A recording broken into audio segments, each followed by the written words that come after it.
Smart. नमस्कार दोस्तों, कैसे हैं सभी लोग। तो दोस्तों हम ब्लड पढ़ रहे थे और आज उसको थोड़ा सा कंटिन्यू करेंगे, आरबीसीज पढ़ेंगे। और दोस्तों कल हमने जो एक क्वेश्चन पेपर रखा था उसके कुछ क्वेश्चंस जो काफ़ी बच्चों के कॉमन गलत हुए हैं, बहुत अच्छा पेपर किया बच्चों ने। जो कॉमन क्वेश्चंस गलत हुए हैं और जो समझ में नहीं आए हैं वो वापस हम समझाने की आपको कोशिश करेंगे आज के इसी सेशन में। तो बने रहिए हमारे साथ इस पूरे सेशन में। तो चलिए शुरू करते हैं दोस्तों। आज के इस सेशन में हम स्टडी करेंगे आरबीसीज के बारे में।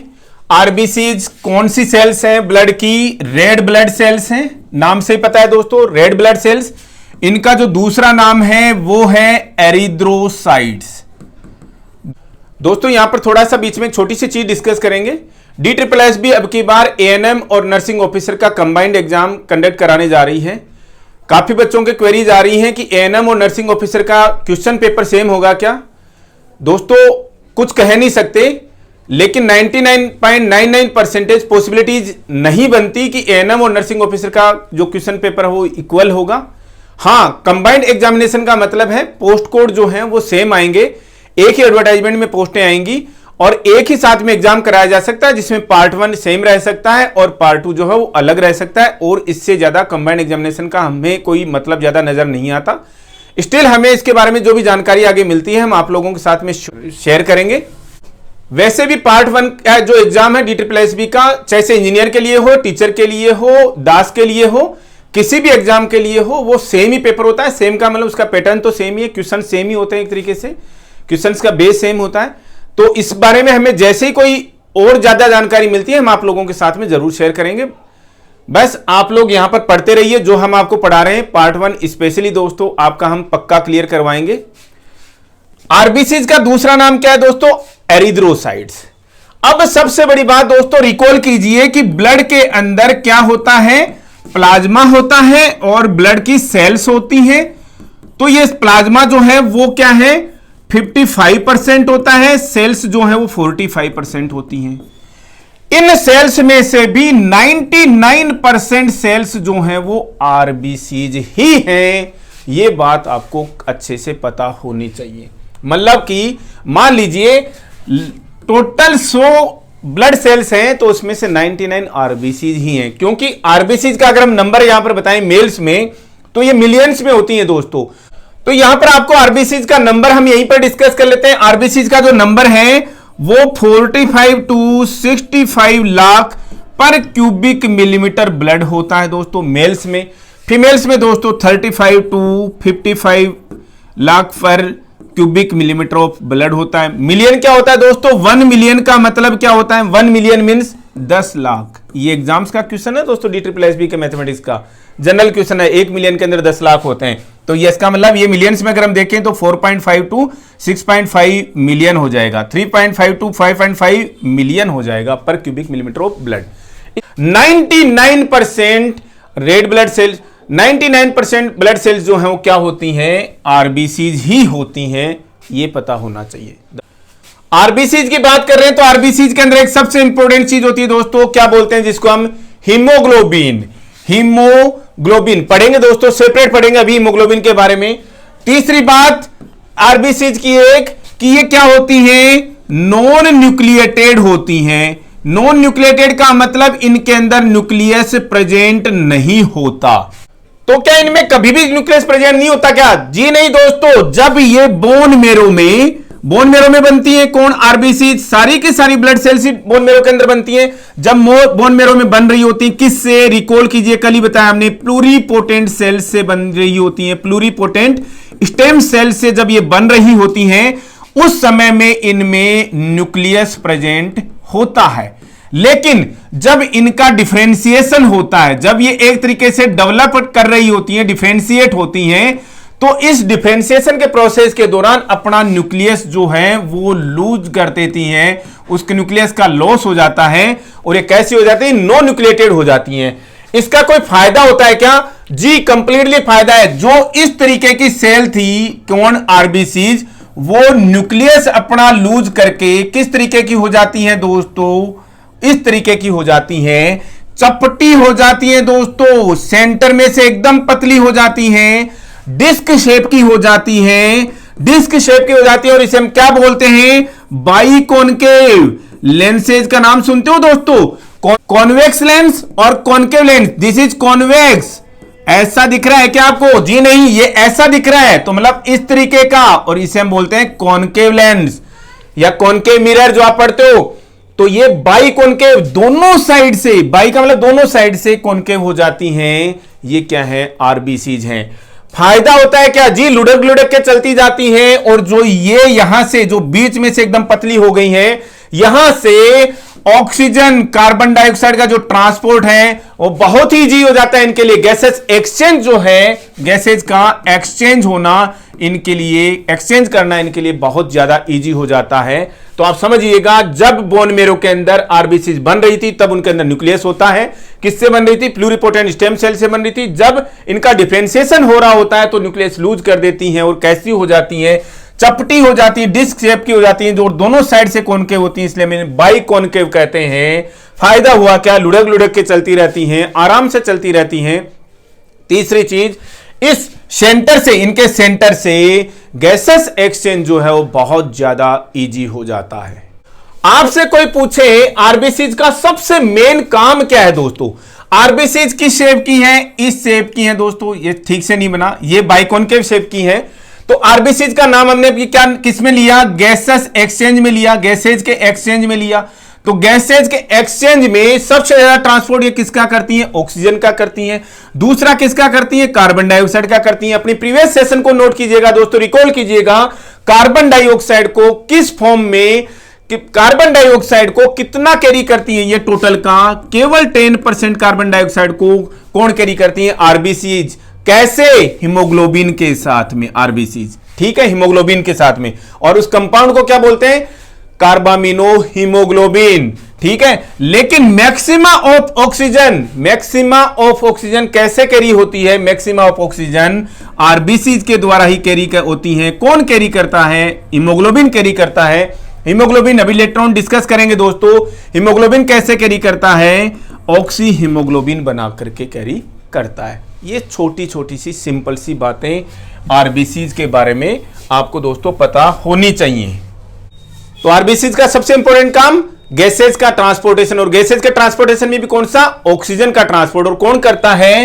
हीमोग्लोबिन करता है। क्लियर? अब एक बहुत इंपॉर्टेंट क्वेश्चन जो सब बच्चों को पता रहता है, लेकिन हम तो स्किप नहीं कर सकते। आरबीसीज का लाइफ स्पान, लाइफ स्पान का मतलब कितने दिन जिंदा रहती हैं? ये 120 डेज तक ये जिंदा रहती हैं। 120 डेज के बाद में क्या हो जाता है? 120 डेज के बाद में ये क्या हो जाती है? खत्म हो जाती हैं। क्यों? क्योंकि इनकी जो सेल मेम्ब्रेन है वो बड़ी ही फ्रेजाइल हो जाती है। फ्रेजाइल का मतलब दोस्तों टूटने वाली हो जाती है, आसानी से टूट जाती है और खत्म हो जाती है, डिस्ट्रॉय हो जाती हैं दोस्तों, नष्ट हो जाती हैं एकदम 120 डेज के बाद में। तो 120 डेज के बाद में जब खत्म हो जाएंगी तो वही वापस कैसे बनेंगी? नहीं बनाएगा। कौन बनाएगा दोस्तों?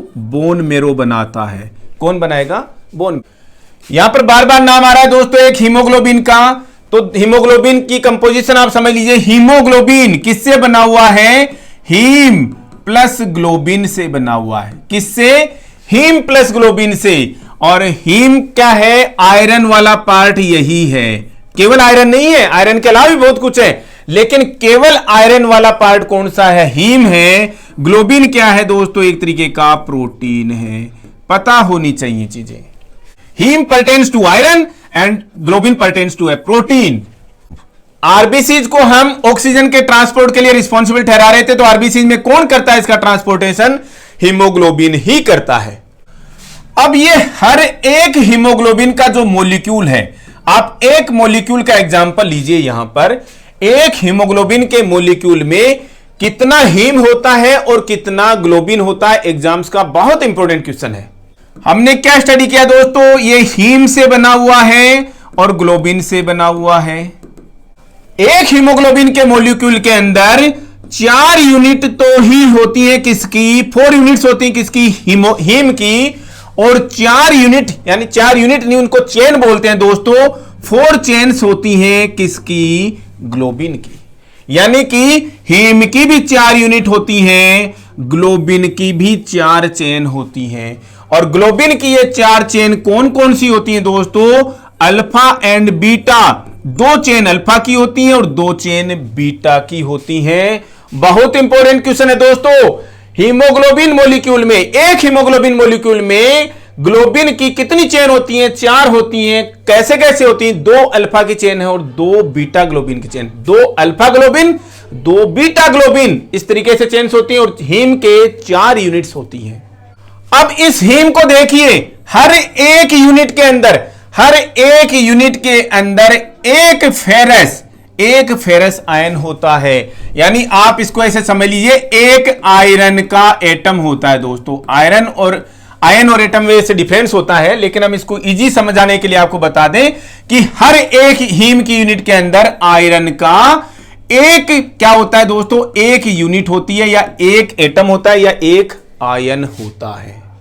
अब हर एक आयन जो है, हर एक फेरस का जो आयन है, वो एक मॉलिक्यूल ऑक्सीजन के साथ में, 1 मॉलिक्यूल ऑफ ऑक्सीजन के साथ में बाइंड हो सकता है, या कहिए हर एक आयरन यूनिट जो है वो एक ऑक्सीजन के मॉलिक्यूल को कैरी कर सकती है। इसका मतलब एक हिम में कितनी यूनिट थी? 4 थी। तो 4 फेरस आयंस हो गए दोस्तों।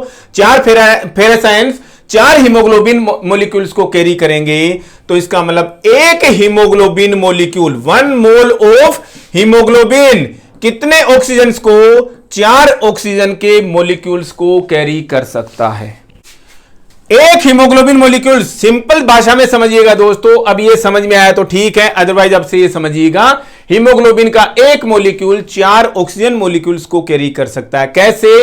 क्योंकि एक हीमोग्लोबिन मॉलिक्यूल के अंदर हीम की 4 यूनिट होती है और हर एक यूनिट के अंदर एक एक फेरस का आयन होता है, और एक फेरस आयन जो हो एक मॉलिक्यूल ऑक्सीजन को कैरी कर सकता है। तो 4 कितनों को करेंगे? 4 ऑक्सीजन मॉलिक्यूल्स को करेंगे।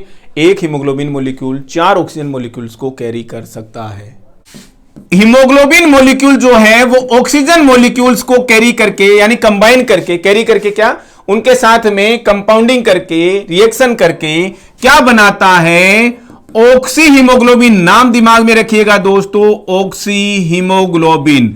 और जिस ब्लड के अंदर ऑक्सी हीमोग्लोबिन है वही ऑक्सीजनेटेड ब्लड है, उसी को हम प्योर ब्लड कहते हैं। ठीक है। अब ये तो इसने कंपाउंड बना लिया केमिस्ट्री के हिसाब से। अब ये टिश्यूज तक, सेल्स तक कैसे पहुंचाएगा? आपसे कोई पूछ ले हीमोग्लोबिन का ऑक्सीजन के साथ, पूछ ले क्या दोस्तों? बहुत इंपॉर्टेंट क्वेश्चन है, एग्जाम्स का रखा है। हीमोग्लोबिन का ऑक्सीजन के साथ में जो बॉन्डिंग है, बॉन्ड कैसा है? लूज है या स्ट्रोंग है? स्ट्रोंग बॉन्ड पढ़ा था दोस्तों हमने, कार्बन मोनोऑक्साइड वाला। ये लूज बॉन्ड है या स्ट्रोंग बॉन्ड है? दोस्तों स्ट्रोंग बॉन्ड हुआ तो कैसे चलेगा? हीमोग्लोबिन को ऑक्सीजन पकड़ के बैठ जाएगी, इसी के साथ में रहना चाहेगी। इसलिए ये कैसा होता है? इनकी जो पैक्ट साइन हुआ, एग्रीमेंट साइन हुआ है हीमोग्लोबिन का ऑक्सीजन के साथ में, कि मैं तेरे को तब तक अपने साथ में रखूंगा जब तक किसी को जरूरत ना पड़ जाए, और जहां तेरी जरूरत पड़ेगी उसी को देख करके आ जाऊंगा। मतलब हीमोग्लोबिन जो है वो जहां पर भी ऑक्सीजन की अमाउंट कम है, जिस भी टिश्यू को कम है, वहीं पर ले जाकर के इस ऑक्सीजन को छोड़ देता है। यहीं तक इनका साथ था दोस्तों। कैसे छोड़ देता है? बॉन्ड जो इनका बहुत ही लूज बॉन्ड होता है। अगर स्ट्रॉन्ग बॉन्ड होता तो ये पॉसिबल नहीं हो पाता। हीम के अंदर दोस्तों हमने हीम पढ़ा, हीमोग्लोबिन के अंदर दोस्तों हमने हीम पढ़ा। हीम किससे बना होता है? आयरन से बना हुआ होता है। आयरन को ट्रांसपोर्ट के लिए दोस्तों आपको हमने कल भी डिस्कस किया था, क्या होता है आयरन के ट्रांसपोर्ट के लिए? ग्लोबुलिन प्रोटीन होता है, जिसे हम क्या बोलते हैं? ट्रांसफरिन बोलते हैं। ट्रांसफरिन, एक फेरिटिन भी होता है दोस्तों, ट्रांसफरिन एंड फेरिटिन। तो ट्रांसफरिन क्या करता है? मेनली आयरन के ट्रांसपोर्टेशन का काम करता है। आयरन कहां स्टोर रहता है हमारी बॉडी के अंदर? आयरन हमारी बॉडी में लिवर में स्टोर रहता है दोस्तों। लिवर कभी सर्जरीज में देखते हो, गॉल ब्लैडर की सर्जरी में देखोगे, गॉल ब्लैडर लिवर से ही लगा रहता है, तो आपको लिवर देखने को मिलेगा। और लिवर देखने में कैसा होता है? ऐसे डार्क कलर का होता है दोस्तों, ब्लैकिश होता है। ब्लैक तो नहीं होता, ब्लैकिश होता है। रिच सोर्स है किसका? आयरन का। आयरन का रिच सोर्स है दोस्तों लिवर। हमने नंबर पढ़ा दोस्तों अभी किसका? आरबीसीज का। कैसे? 45 से 65 लाख मेल्स में, 35 से 55 लाख फीमेल्स में। तो वैसे ही दोस्तों एक टर्म और होता है पीसीवी या फिर हीमेटोक्रिट। दोस्तों बहुत इंपॉर्टेंट चीजें हम आपको बता रहे हैं, हल्के में मत लीजिएगा। पीसीवी का मतलब पैक्ड, सी का मतलब सेल, वी का मतलब volume. Packed cell volume, packed cell volume का मतलब ही क्या है दोस्तों? आरबीसी की परसेंटेज। डेफिनेशन याद नहीं करनी दोस्तों आपको। पैक्ड सेल वॉल्यूम या हिमेटोक्रिट का मतलब क्या है? आरबीसीज की परसेंटेज है दोस्तों। बताएंगे आपको एक्चुअल डेफिनेशन भी, लेकिन आरबीसीज का percentage. Given volume of blood के अंदर आरबीसीज का परसेंटेज क्या है? वही क्या है? पैक्ड सेल वॉल्यूम है या हिमेटोक्रिट है, या इसको क्या बोल सकते हैं? वॉल्यूम परसेंटेज ऑफ आरबीसीज, या फिर क्या बोल सकते हैं दोस्तों? 1 क्यूबिक मिलीमीटर ब्लड में, 1 क्यूबिक मिलीमीटर ब्लड में आरबीसीज का परसेंटेज क्या है? आरबीसीज कितनी है वही क्या है? Volume percentage of RBCs. वही क्या है? Packed cell volume. वही क्या है? हिमेटोक्रिट है दोस्तों। कहने का मतलब आरबीसीज का परसेंटेज। और ये नॉर्मल कितना होता है? 40 से 45% तक का दोस्तों। हमने क्या पढ़ा था? प्लाज्मा कितना पढ़ा था भाई ब्लड के अंदर? 55%। सेल्स कितनी पड़ी थी? Blood cells 45%। तो इनमें से 99% तो क्या है दोस्तों? आरबीसी जी तो है। इसका मतलब लगभग 44%, 1% भी नहीं निकालेंगे हम यहां से। 44 पॉइंट कुछ परसेंटेज किसकी है? आरबीसी की है। लेकिन पैक्ड सेल वॉल्यूम का जो नॉर्मल परसेंटाइल है, नॉर्मल रेंज जो है दोस्तों, वो 40 से 45% होती है। Volume percentage of RBCs, RBCs का परसेंटेज। बहुत इंपॉर्टेंट दोस्तों। एग्जैक्टली ऐसी डेफिनेशन लिखी हुई आती है एग्जाम्स के अंदर। What is PCV, what is hematocrit, आप इतने याद कर लोगे ना आरबीसीज का परसेंटेज, तो भूलोगे नहीं। Volume percentage of RBCs. ऐसे दोस्तों एक एचबी की नॉर्मल रेंज आपको पता होनी चाहिए, 13 से 18। क्या होती है दोस्तों? मिलीग्राम या ग्राम? दोस्तों ग्राम। 13 से 18 ग्राम पर 100 ml। इसीलिए हम इसको एक तरीके से और लिखते हैं, 13 ग्राम परसेंट। परसेंट का मतलब हो गया ना दोस्तों, परसेंट ml। ठीक है ना, परसेंट ml। परसेंट 100 का मतलब दोस्तों परसेंटेज ही नहीं होता दोस्तों, परसेंट ml। ठीक, ml नहीं भी लिखोगे तो भी चलेगा दोस्तों। 13 ग्राम परसेंट क्या होता है? गलत लिखा है क्या? जी सही लिखा है। 13 ग्राम परसेंट, 14 ग्राम परसेंट, 15 ग्राम परसेंट, क्या किसकी वैल्यू? एचबी की वैल्यू। दोस्तों बहुत इंपॉर्टेंट चीजें पढ़ने वाले हैं। एक इंपॉर्टेंट टर्म आ रहा है दोस्तों पहले ही, NO। NO का मतलब नाइट्रिक ऑक्साइड। तो फिर नाइट्रस ऑक्साइड क्या होती है? N2O, nitrous oxide. दोस्तों बार बार बोल रहे हैं, हमारा डायलॉग भूलिएगा नहीं, जब तक तोड़ेंगे नहीं तब तक छोड़ेंगे नहीं। मांझी द माउंटेन मैन का डायलॉग याद रखिए दोस्तों। और ये हम अपने आप के लिए नहीं बोल रहे, ये आपके लिए डायलॉग। जब तक तोड़ने का मतलब क्रैक करना, जब तक किसी कॉम्पिटिटिव एग्जाम को क्रैक कर नहीं लेते तब तक आपको तैयारी नहीं छोड़नी है। Nitric oxide, nitrous oxide. Nitrous oxide तो दोस्तों एनेस्थीसिया में काम में ली जाने वाली एक गैस का नाम है, जिसे आप लाफिंग गैस भी बोलते हो दोस्तों। वो क्या होती है? नाइट्रस ऑक्साइड, N2O होती है। नाइट्रस ऑक्साइड के सिलेंडर्स देखे दोस्तों, किस कलर के होते हैं? ब्लू कलर के होते हैं। चीजें दोस्तों जो लिंक करेंगे हम हर जगह पर बताएंगे दोस्तों उसको। ये नाइट्रस ऑक्साइड, क्लियर। अब बात करें थे दोस्तों हम नाइट्रिक ऑक्साइड का। ये नाइट्रिक ऑक्साइड हमने बीच में क्यों स्टडी कर रहे हैं दोस्तों? यहां पर ये एक तरीके का हार्मोन है। नाइट्रिक ऑक्साइड नेचर में गैस है। आपसे कोई पूछ ले ब्लड के किसी गैसेस हार्मोन का नाम बताइए, नाइट्रिक ऑक्साइड। किसका हार्मोन है दोस्तों? ये ब्लड वेसल्स का हार्मोन है। ब्लड वेसल्स की लाइनिंग किसके बनी होती है? हमने बताया दोस्तों एंडोथीलियम। टिश्यू की बात करें तो सिंपल होता है ना, सिंपल, यस। स्क्वेमस होता है, क्यूबोइडल होता है, या कोलमनार होता है? Squamous, simple squamous epithelium. Blood vessels की एंडोथीलियम की जो सेल्स हैं वो रिलीज करती हैं नाइट्रिक ऑक्साइड। क्यों बता रहे हैं? इसका नेचर क्या होता है दोस्तों? इसका नेचर होता है वेजोडाइलेशन। वेजोडाइलेशन एग्जाम्स का जो क्वेश्चन आया हुआ है दोस्तों बार बार एग्जाम्स में, नाइट्रिक ऑक्साइड क्या काम करती है? वेजोकंस्ट्रिक्शन या वेजोडाइलेशन? वेजोडाइलेशन।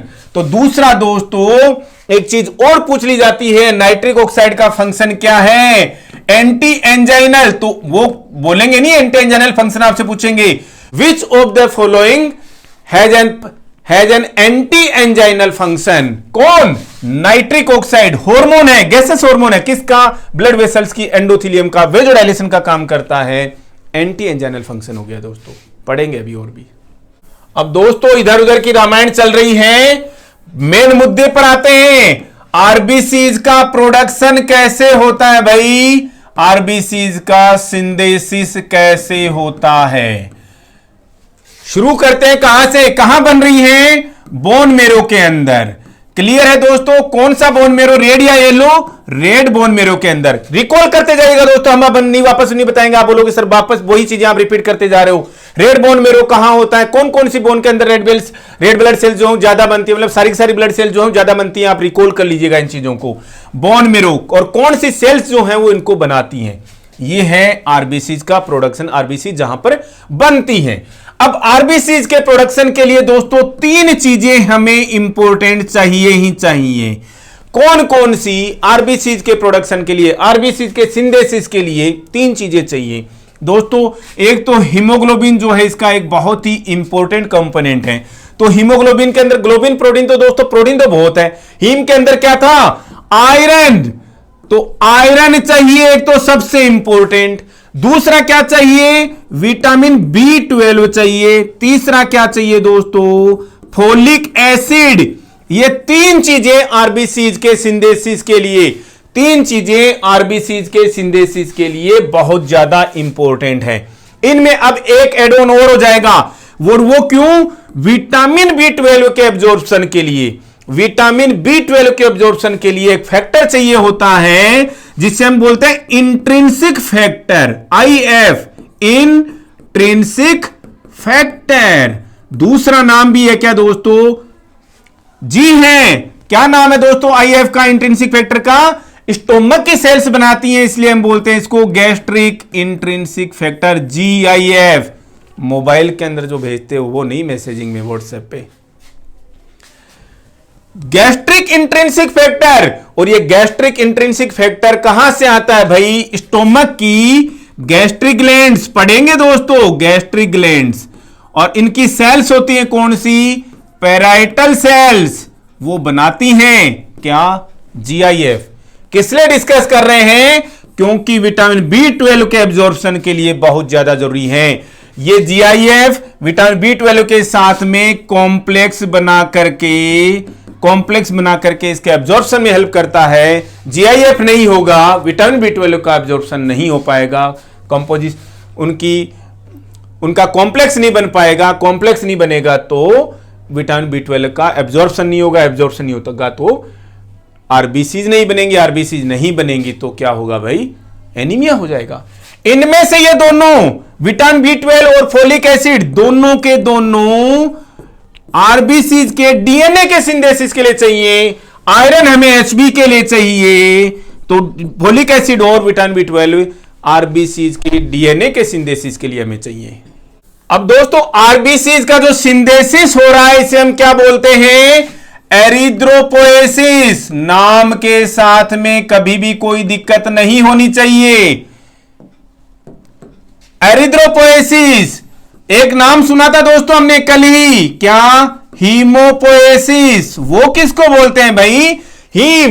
हीमोपोएसिस यानी सारे के सारे ब्लड की सेल्स के बनने के प्रोसेस को हम क्या बोलते हैं? हीमोपोएसिस बोलते हैं। लेकिन केवल आरबीसीज यानी एरिथ्रोसाइट्स के बनने के प्रोसेस को क्या बोलते हैं? एरिथ्रोपोएसिस बोलते हैं। एरिथ्रोपोएसिस के लिए हमने तीन चीजें दोस्तों इंपॉर्टेंट पढ़ ली, चौथी चीज ऐड हो गई। क्या और भी कोई चीज जरूरी है क्या? जी है दोस्तों। और वो कौन डिसाइड कौन करता है? एक हार्मोन। और क्या है उस हार्मोन का नाम? ध्यान दीजिएगा दोस्तों, एरिथ्रोपोएटिन। एरिथ्रोपोएटिन दोस्तों जिनका डायलिसिस हो रहा होता है उनको ये इंजेक्शन लगाया जाता है एरिथ्रोपोएटिन का। एरिथ्रोपोएटिन हार्मोन कौन बनाता है भाई? किडनी बनाती है। यानी कि आरबीसीज के सिंथेसिस को डिसाइड कौन कर रहा है? एरिथ्रोपोएटिन। किडनी के पास ही मैसेज आता है कि साहब आज 100 आरबीसीज मर गई। मजाक कर रहे हैं दोस्तों, और मतलब होता तो ऐसे ही है, लेकिन एग्जाम्पल के हिसाब से बता रहे हैं। 800 आरबीसीज मर गई है बॉडी के अंदर, बनाइए कौन किडनी क्या करेगी? किडनी एरिथ्रोपोएटिन रिलीज करेगी, और एरिथ्रोपोएटिन जो है वो रेड बोन मैरो पे एक्ट करके एरिथ्रोपोएसिस का काम करता है। वो बोलेगा हाँ जी भाई सामान का जुगाड़ कीजिए, क्या क्या चाहिए? आयरन चाहिए, विटामिन B12 चाहिए और फोलिक एसिड चाहिए। पता लगा फोलिक एसिड तो पता लगा कि विटामिन B12 तो आ ही नहीं रहा। क्यों? क्योंकि जीआईएफ नहीं है दोस्तों, गैस्ट्रिक इंट्रिंसिक फैक्टर नहीं है, आरबीसीज नहीं बन पाएगी, एनीमिया हो जाएगा। दोस्तों ये था थोड़ा सा एरिथ्रोपोएसिस के बारे में। Vitamin B12, iron, folic acid, इनके सब के एब्जॉर्प्शन के बारे में हम कहां पढ़ेंगे? डाइजेस्टिव सिस्टम में पढ़ेंगे दोस्तों, डाइजेशन में पढ़ेंगे।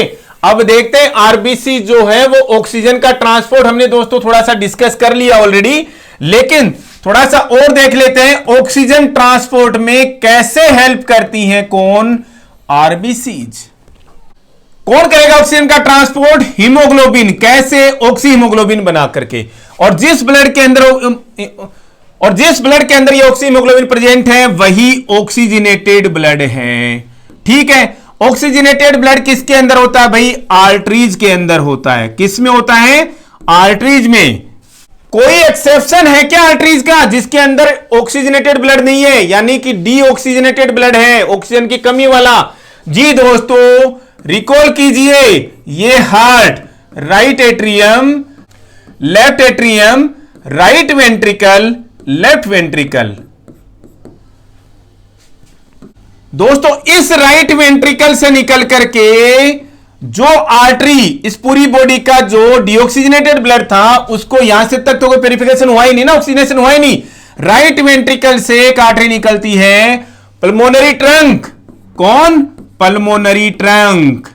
और आगे जाकर के आर्टरीज में डिवाइड हो जाता है दोनों लंग्स के लिए। ये पल्मोनरी ट्रंक और पल्मोनरी आर्टरीज क्या करती हैं दोस्तों?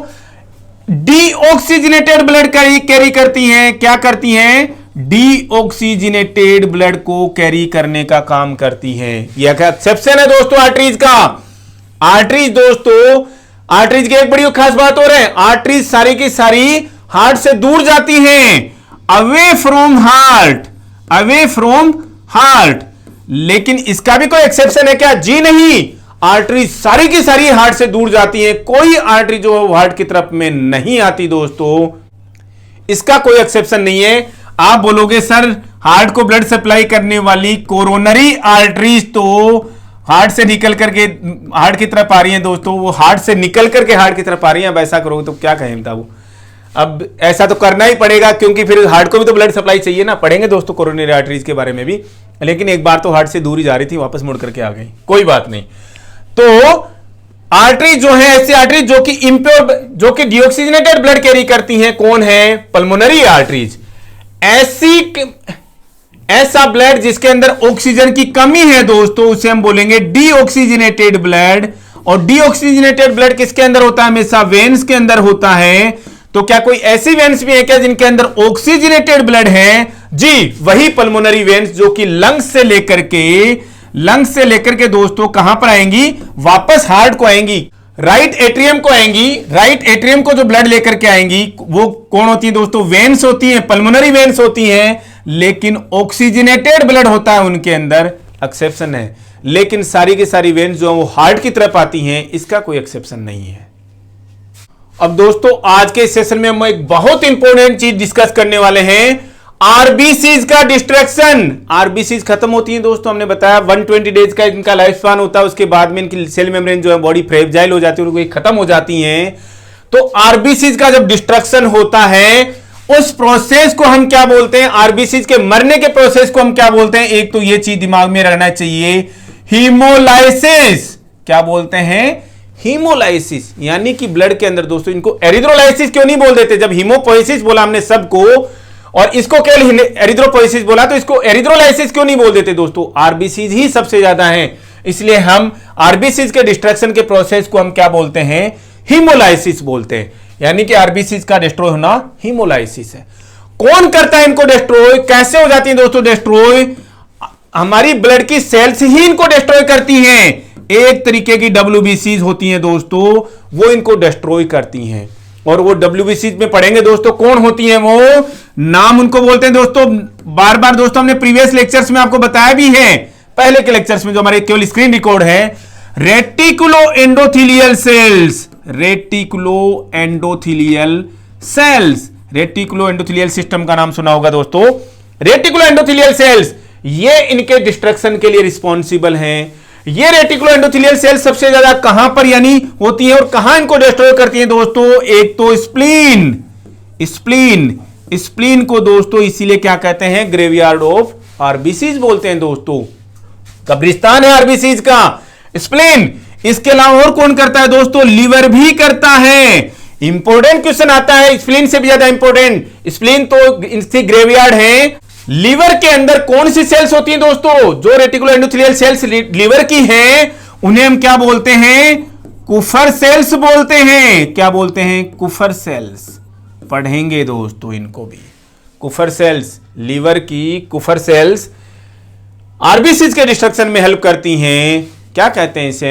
हिमोलाइसिस कहते हैं। और स्प्लीन जो है वो मेनली आरबीसीज के डिस्ट्रक्शन का काम करता है, ग्रेवयार्ड है दोस्तों इसका। ये रेटिकुलो एंडोथेलियल सेल्स जो है वो किस प्रोसेस से दोस्तों, जिस तरीके से हम पढ़ते हैं ना बैक्टीरिया के साथ में, पैथोजेंस के साथ में डब्ल्यूबीसी जो काम करती हैं, किसका? फेगोसाइटोसिस का। फेगोसाइटोसिस यानी कि निगल जाती है दोस्तों इनको। फेगोसाइटोसिस के प्रोसेस से इन आरबीसीज का डिस्ट्रक्शन होता है।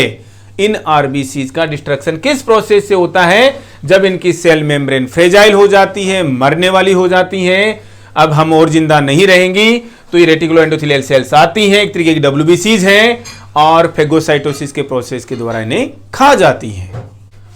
अब हम जो यहां पर पढ़ने वाले हैं, ये आरबीसीज का जो ब्रेकडाउन हो रहा है, उसमें भविष्य क्या होगा दोस्तों, उसका फॉर्चून क्या होगा, क्या होगा आगे बाद में, किस चीज से क्या बनेगी? आरबीसीज के अंदर मेनली क्या है दोस्तों? हीमोग्लोबिन है। हीमोग्लोबिन टूटेगा, हीमोग्लोबिन भी क्या होगा? टूटेगा, वापस टूटेगा तो किस में बदलेगा? हीम में बदलेगा, प्लस ग्लोबिन में बदलेगा, जिससे मिलकर के बना हुआ है वैसे के वैसा, वैसे का वैसा ही टूट जाएगा। ये दोस्तों प्रोटीन है, प्रोटीन है, मेटाबॉलिज्म में काम में आ जाएगा, उसका मेटाबॉलिज्म होकर के वेस्ट प्रोडक्ट्स बन जाएंगे जिस भी तरीके से। लेकिन जो हीम है इसका क्या होगा? अब तेरा क्या होगा? कालिया वाली बात है दोस्तों। ये हीम, हीम के अंदर मेनली क्या है दोस्तों? आयरन। आयरन जो है वो अगेन एब्जॉर्ब हो जाता है बॉडी के अंदर, और जहां पर भी काम में आना है, मतलब जैसे हीमोग्लोबिन बनाने के काम में आना है, किसी टिश्यू में स्टोर होना है, या जो भी प्रोसेस है दोस्तों उसमें काम में आ जाएगा। ये तो बात रही दोस्तों हीम की, लेकिन ये तो बात रही दोस्तों आयरन की। बचा हुआ हीम का जो भी पार्ट है, जो भी बचा हुआ है, हमें भी इतनी नहीं आती दोस्तों, हम भी नहीं बता पाएंगे, लेकिन कॉन्सेंट्रेट कीजिएगा यहां पर, जो बचा हीम उसका क्या होगा? उस पर एक एंजाइम काम करता है, और वो एंजाइम का नाम क्या होता है? उस एंजाइम को बोलते हैं दोस्तों हीम ऑक्सीजिनेज।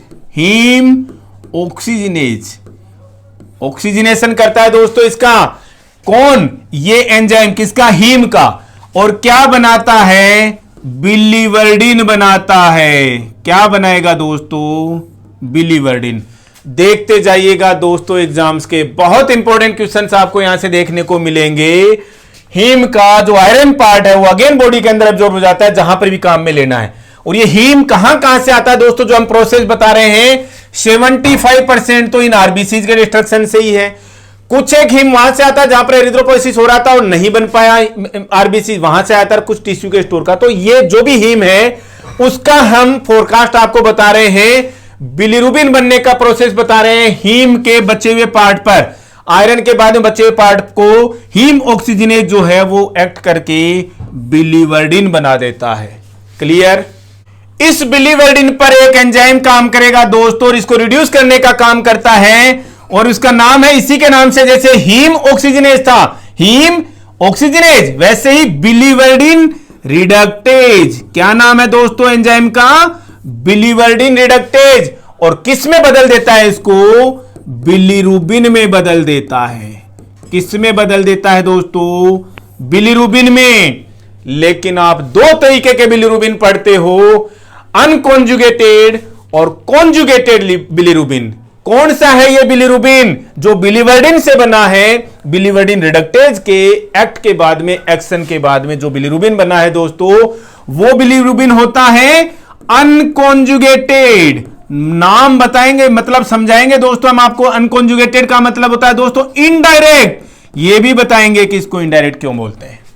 ये ध्यान रखते जाइएगा दोस्तों, हम आपको जो चीजें यहां पर बता रहे हैं, आप वीडियो को पॉज कर करके एक चीज समझिएगा।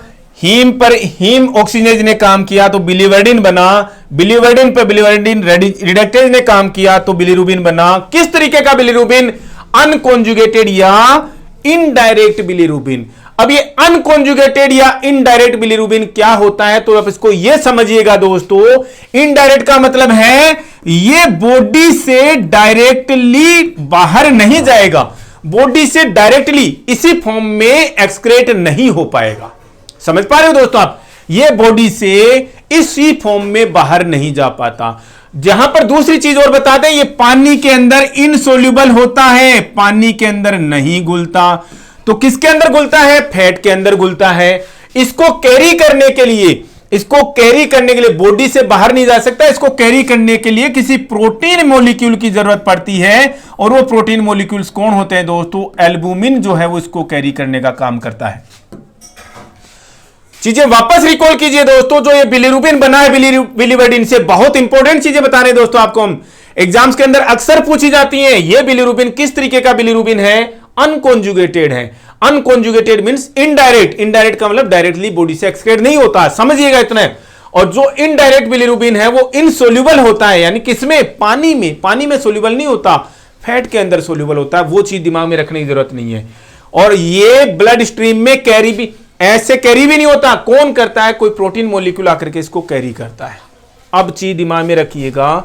जॉन्डिस में बच्चों में दोस्तों हम देखते हैं, बच्चों में जो दोस्तों देखते हैं, चाहे हमारे में देख लीजिए, जो स्किन के ऊपर, स्किन से के थ्रू हमें दिखाई देता है, स्किन के थ्रू हमें जो दिखाई देता है, जो बिलीरुबिन वहां के जमा हो जाता है, कौन सा बिलीरुबिन होता है दोस्तों? वो अनकॉन्जुगेटेड इनडायरेक्ट बिलीरुबिन ही होता है। कौन सा बिलीरुबिन भाई? इनडायरेक्ट बिलीरुबिन ही होता है, अनकॉन्जुगेटेड होता है। और जब फोटोथेरेपी दे रहे होते हैं, रिकॉल कीजिएगा दोस्तों, नोट कीजिएगा, बहुत इंपॉर्टेंट चीजें बता रहे हैं दोस्तों हम आपको यहां पर। जब फोटोथेरेपी देते हैं, केवल फोटोथेरेपी से ये कैसे ठीक हो जाता है? केवल फोटोथेरेपी से अनकॉन्जुगेटेड बिलीरुबिन जो है वो कैसे ठीक हो जाता है? फोटोथेरेपी से जो सन की सनलाइट रेज जो है, सनलाइट की जो रेज हैं, वो इस अनकॉन्जुगेटेड बिलीरुबिन का आइसोमराइजेशन कर देती हैं। अब ये क्या नई बला आ गई भाई? आइसोमराइजेशन।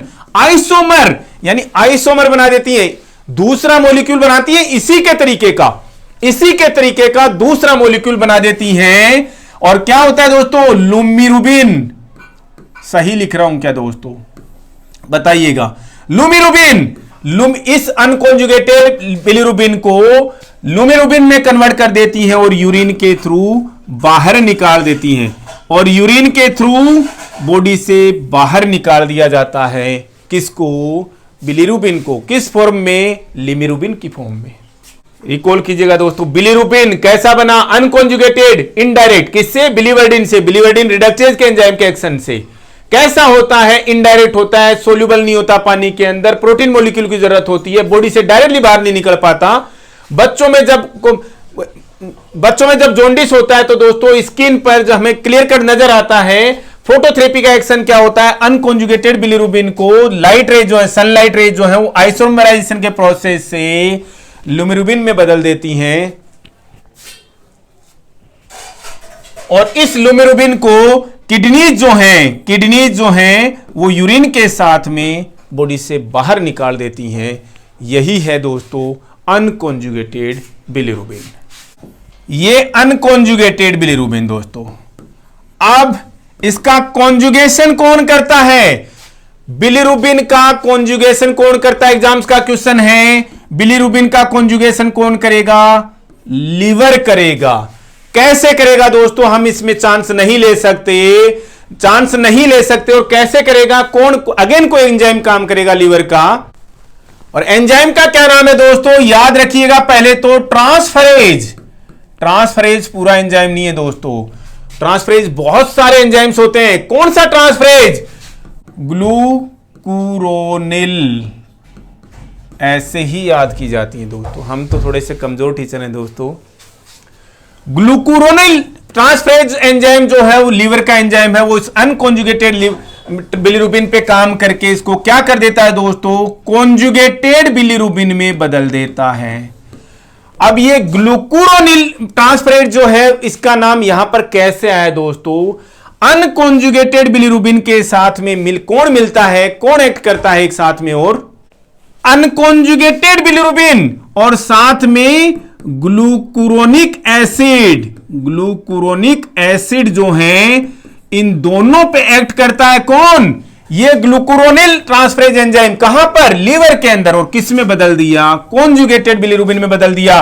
कैसा होता है कॉन्जुगेटेड बिलीरुबिन, वाटर सोल्यूबल होता है, वाटर सोल्यूबल, बॉडी से डायरेक्ट बाहर निकलेगा। बताएंगे दोस्तों किस तरीके से बाहर निकलता है डायरेक्ट का मतलब यहां पर मीनिंग क्या था, आप बोलोगे सर अभी भी तो बदल करके निकल रहा है, किस प्रोसेस से निकल रहा है वो देखिएगा। बॉडी से डायरेक्ट बाहर निकल सकता है, डायरेक्ट बिलीरुबिन होता है दोस्तों, डायरेक्ट बिलीरुबिन बोलते हैं। इसके ट्रांसपोर्ट के लिए किसी तरीके के ट्रांसपोर्ट एल्ब्यूमिन की जरूरत नहीं होती, ठीक है। ब्लड स्ट्रीम के अंदर डायरेक्टली वाटर में सोल्यूबल होकर के बह लेता है, वाटर ब्लड स्ट्रीम के अंदर बह जाता है। आपके पास में क्या आ चुका है दोस्तों, कॉन्जुगेटेड बिलीरुबिन। इसका भी थोड़ा सा हिस्सा अगेन इसमें बदल जाता है दोस्तों, किसमें, अनकॉन्जुगेटेड में। उस पर हम डिस्कस नहीं करेंगे दोस्तों, हम डिस्कस क्या करेंगे, अब कॉन्जुगेटेड बिलीरुबिन किस में बदलता है। ये कॉन्जुगेटेड बिलीरुबिन कहां पर, लार्ज इंटेस्टाइन में, लार्ज इंटेस्टाइन में। इस पे कौन एक्ट करता है दोस्तों, इसके कॉलोनियल बैक्टीरिया, इसके जो बैक्टीरिया होते हैं वो इसके ऊपर एक्ट करते हैं। किस में बदल देते हैं दोस्तों, यूरोबिलिनोजन में बदल देते हैं। किस में, यूरोबिलिनोजन में बदल देते हैं। यूरोबिलिनोजन का मैक्सिमम पार्ट, यूरोबिलिनोजन का मैक्सिमम पार्ट यूरोबिलिन की फॉर्म में, यूरोबिलिन की फॉर्म में किससे निकल जाता है, यूरिन के थ्रू निकल जाता है। और यूरिन का कैरेक्टरिस्टिक कलर जो है वो यूरोबिलिनोजन या यूरोबिलिन की वजह से ये, इसको आप दोस्तों यूरोक्रोम का नाम भी दे सकते हो। क्रोम का मतलब होता है कलर, यूरिन का जो कलर है जिसकी वजह से है यूरोबिलिन समझ लीजिए, यूरोबिलिनोजन समझ लीजिए, वो यूरिन को उसका कैरेक्टरिस्टिक एम्बर कलर दे रहे हैं। समझिएगा, लार्ज इंटेस्टाइन के जो बैक्टीरिया हैं वो कॉन्जुगेटेड बिलीरुबिन को यूरोबिलिनोजन में बदलते हैं और ये यूरोबिलिन की फॉर्म में यूरिन के थ्रू बॉडी से बाहर निकल जाता है।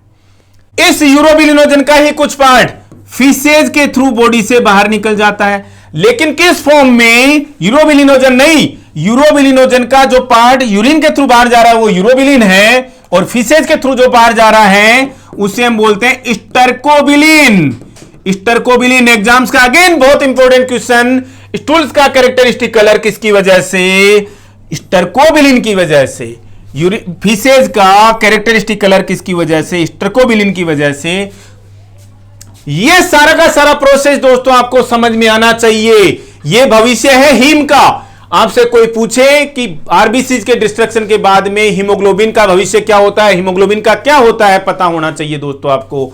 बहुत एनर्जी लग गई है, मैं रिपीट नहीं कर पाऊंगा, लेकिन आपके पास में सुविधा है दोस्तों, वीडियो को रिपीट करके आप देख सकते हो कि क्या हुआ आरबीसी के हीमोग्लोबिन का। दोस्तों आयरन की बात निकली है तो बात हमेशा घर में नहीं रखनी, दूर तक जानी चाहिए। और दूर तक क्या जानी चाहिए दोस्तों, आयरन जो है हमारा कहां स्टोर रहता है, लीवर के अंदर स्टोर रहता है। अगर हमारी बॉडी के अंदर आयरन का ओवरलोड हो जाए तो टिश्यू सक्षम नहीं है दोस्तों उसको रखने में, तो टिश्यूज क्या होंगे दोस्तों, डैमेज होते हैं। टिश्यूज जो हैं डैमेज होते हैं, हमारे पास बॉडी के पास कोई मेथड नहीं है उसको एलिमिनेट करने की। हमारी बॉडी के पास में कोई मेथड नहीं है कि उसको बॉडी से बाहर एलिमिनेट किया जा सके। तो आयरन का एंटीडोट क्या होता है दोस्तों, क्वेश्चन आता है एग्जाम्स के अंदर, what is the antidote of iron. और आयरन के एंटीडोट को नोट कीजिए दोस्तों, डिफिरोक्सामिन। डिफिरोक्सामिन बहुत इंपॉर्टेंट दोस्तों, आयरन का एंटीडोट डिफेरोक्सामिन। दोस्तों हमने कल जो पेपर रखा था इसका मतलब ऐसा नहीं है कि हम आपको क्वेश्चन आंसर बताएंगे, नहीं, हम वो क्वेश्चन डिस्कस करने वाले जो कि कॉमनली आप लोगों के गलत हुए और मैथ्स के सारे क्वेश्चन दोस्तों हम आपको वापस कराएंगे। किसी संख्या का 40% का 40% 40 है, वो संख्या क्या है दोस्तों? तीतर के आगे तीतर, तीतर के पीछे तीतर, आगे तीतर पीछे तीतर, बोलो भाई कितने तीतर? तो ऐसा ही क्वेश्चन है दोस्तों ये भी, किसी संख्या के 40% का 40% 40 है, वो नंबर क्या है दोस्तों? कुछ नहीं करना, वो संख्या क्या है? x है, इसका 40% का 40%, अगेन इसका 40% का 40% इक्वल टू 40 है दोस्तों। x की वैल्यू निकाल लीजिए दोस्तों, x को केवल इधर रखेंगे और सबको उधर लेके जाएंगे। इधर 40 था दोस्तों, इधर 100 ऊपर चले जाएंगे, ठीक है, ऊपर के 40 नीचे आ जाएंगे, क्लियर है। 1 40 से 1 40 कट जाएगा, 1 0 से 1 0 कट जाएगा दोस्तों, 1000/4 आ गया, 1000/4 कितना हो जाता है दोस्तों? 250 हो जाता है। ऑप्शन करेक्ट मिल गया दोस्तों आपको, क्लियर है दोस्तों। नेक्स्ट क्वेश्चन देखते हैं। 80 का 30% upon question mark is equal to 24। बहुत इजी क्वेश्चन था दोस्तों। 80 का 30% और यहां पर नीचे दोस्तों क्या लिखा हुआ? x लिखा हुआ, तो into X is equal to 24। x की वैल्यू क्या हो जाएगी? x को उधर ले आइए, सारे नंबर्स को इधर ले आइए, 80 इंटू 30 अपॉन 100 और 24 उधर ऊपर था, नीचे ले आइए, इज इक्वल टू x। क्या मिलेगा दोस्तों? 2 बिंदियों से 2 बिंदियां कट गई, 8 3 24, 8 3 24, 1 आ गया दोस्तों। x की वैल्यू क्या आ गई? 1 आ गई, 1 आंसर हो गया दोस्तों, क्लियर है। एक क्वेश्चन और देखिए दोस्तों, आपके थैले में रखे हुए ऑरेंजेस में से 36% खराब हैं, अच्छे अच्छे ऑरेंज हैं वो 144 हैं। कुल ऑरेंज की नंबर कितनी है दोस्तों? दोस्तों आपके थैले में टोटल 100 ऑरेंज हैं। बहुत सारे तरीके हैं दोस्तों क्वेश्चंस को करने के। टोटल ऑरेंज, ठीक है, और दोस्तों कुछ ऑरेंज आपके जो खराब हो गए तो खराब ऑरेंज, कुछ ऑरेंज आपके अच्छे हैं तो ओके हैं दोस्तों। टोटल ऑरेंज मान लीजिए दोस्तों, जब आप परसेंटेज पढ़ रहे हैं तो ऐसे ही करना है दोस्तों, दिमाग लगाना और अपने आप से करना है दोस्तों। इस क्वेश्चन को हम 3-4 तरीके से आप सोल्व कर सकते हो। टोटल 100 ऑरेंजेस थे, उनमें से खराब कितने हैं? 36 हैं। तो अच्छे ऑरेंज कितने हैं दोस्तों? अच्छे ऑरेंज कितने बच गए? 64 बच गए। लेकिन इसने तो दोस्तों ऑरेंजेस की संख्या क्या बताई? 144 बताई दोस्तों। मतलब कि 64% का मतलब कितना है? 144 है।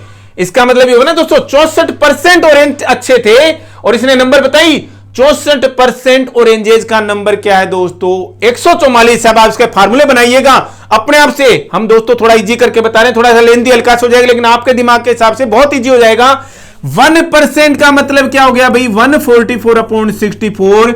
आपसे क्या पूछा है? टोटल ऑरेंजेस की नंबर, तो 100% का नंबर पता कीजिए ना यहां पर। 100% का मतलब 144/64 इंटू 100 कीजिएगा दोस्तों, आंसर आपका आ जाएगा 225। कैसे? 144/64 इंटू 100। 8 से डिवाइड हो रहा है क्या? जी हो रहा है। 8 से डिवाइड हो रहा है क्या? जी हो रहा है। 4 से डिवाइड हो रहा है? जी हो रहा है। 4 से डिवाइड हो रहा है? जी हो रहा है। और 9 कितना आ गया दोस्तों? 225। बहुत शॉर्ट है दोस्तों ये क्वेश्चन, बहुत ज्यादा शॉर्ट है, आपको करने की हिम्मत दिखानी पड़ेगी। बहुत इजी है। और ये क्वेश्चन का ये भी फॉर्मूला दिमाग में रख लीजिएगा दोस्तों। 100 टोटल 100, 36 खराब, 64 अच्छे। 64% 144 के बराबर है, तो 1% कितने के बराबर और 100% कितने के बराबर होगा? टोटल ऑरेंजेस की नंबर पूछी है दोस्तों। मैं आपसे बार बार कह रहा हूं, कुछ मत कीजिए, केवल ये क्वेश्चन ही बार बार रिवाइज कर लीजिए, आपका दिमाग थोड़ा सा ऑटोमेटिकली डेवलप हो जाएगा, ऑटोमेटिकली आप स्विच करने लग जाएंगे इन क्वेश्चंस पर। दोस्तों इस क्वेश्चन के लिए माफी चाहते हैं, हमने क्वेश्चन ही गलत लिख दिया था। एक मकान की 5 लाख रुपए उसकी टोटल वैल्यू है, इस वैल्यू में 10% की कमी आ रही है दोस्तों डिमोनेटाइजेशन के बाद में। 3 साल बाद में वैल्यू क्या हो जाएगी दोस्तों? हमने लिखा ही नहीं इसके अंदर 3 साल। और दोस्तों सॉरी, हमने शायद आप लोगों को लास्ट सेशन में हमने परसेंटेज वाले में शायद हमने इसका फॉर्मूला भी नहीं बताया था दोस्तों। जब किसी चीज की वैल्यू बढ़ रही होती है, जब किसी को पॉपुलेशन बढ़ रही होती है, तो हमने फॉर्मूला क्या बताया था? P इंटू यहां पर पॉपुलेशन समझ लीजिए दोस्तों, या यहां पर कोई इसकी वैल्यू समझ लीजिए, प्लस रेट अपॉन 100 की पावर n। इसका n का मतलब दोस्तों years, number of the years. यहां पर दोस्तों ये तो था बढ़ रही है, तब ये तो कब था, बढ़ रही है, तो तब का फॉर्मूला था दोस्तों। अगर किसी चीज की वैल्यू कम हो रही है, पॉपुलेशन कम हो रही है, तो फॉर्मूला दोस्तों क्या हो जाएगा, 1 माइनस r अपॉन 100 की पावर n। इसकी प्राइस क्या है दोस्तों, 5 लाख। प्राइस क्या है दोस्तों, 5 लाख रख दिया दोस्तों हमने यहां पर, इंटू 1 माइनस r अपॉन 100 दोस्तों। तो ऐसी चीजें आती है आपके दिमाग में, ऑटोमेटिकली आपको करने की जरूरत नहीं पड़नी चाहिए। रेट कितनी है, या तो 5 लिखी हुई आएगी, या 10 लिखी हुई आएगी, या 20 लिखी हुई आएगी। रेट है दोस्तों 10 और कम हो रही है दोस्तों, तो इसका मीनिंग्स ऑटोमेटिकली दोस्तों कितना हो गया, 90/100 हो गया। निकाल करके देख लीजिए ना दोस्तों, 1 माइनस 10 अपॉन 100 कितना आएगा दोस्तों, 100 माइनस 10 90 अपॉन 100। ये जरूरत नहीं पड़नी चाहिए दोस्तों, आप लोगों को दिमाग में होना चाहिए। एन का मतलब 3 साल, मतलब 5 लाख।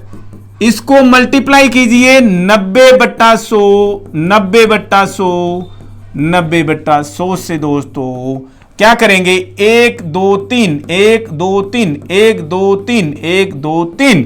अब मल्टीप्लाई कर लीजिए दोस्तों, 9 9 81, 81 को 9 से मल्टीप्लाई कीजिए और इसको इससे मल्टीप्लाई कर लीजिए। ये वैल्यू दोस्तों आपको मिल जाएगी। यहां पर आप दोस्तों करोगे तो चीजें समझ में आएंगी। इसने पूछा 10% से घट रहा था 3 साल बाद में, 3 साल पहले का पूछ लेता और ऐसे ही बोलता कि घट ही रही थी, तो आप इसको बट्टा में कर देते दोस्तों, अपॉन में कर देते। और ये फार्मूला ठीक उन्हीं चीजों के लिए है जब आपकी मशीनों की वैल्यू कम होती है दोस्तों। आपने आज की डेट में दोस्तों मोबाइल खरीद लिया, तो दोस्तों उससे ज्यादा दाम कभी कोई नहीं देने वाला, उससे कम होती जाएगी। इसको बोलते हैं डेप्रिसिएशन, इसको बोलते हैं दोस्तों प्राइस का डेप्रिसिएट होना। और दोस्तों उसके लिए फार्मूला लग जाएगा ये वाला, माइनस वाला। पीछे का पूछा तो बट्टा हो जाएगा, आगे का पूछेगा तो मल्टीप्लाई होता चला जाएगा दोस्तों।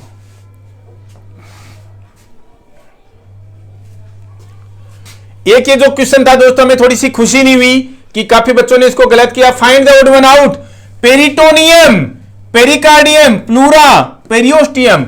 दोस्तों तीनों की तीनों चीजें सीरस मेम्ब्रेन से हैं। हमने दोस्तों आपके इसीलिए 2 चीजें दोस्तों एक साथ में सोल्व कराने के लिए सीरस मेम्ब्रेन से हैं। पेरियोस्टियम सीरस मेम्ब्रेन है क्या, जी नहीं दोस्तों, आंसर था दोस्तों आपका डी। दोस्तों आज के सेशन में इतना ही, मिलते हैं नेक्स्ट अपडेट के साथ में बहुत ही जल्द। Thank you, thanks a lot for watching video.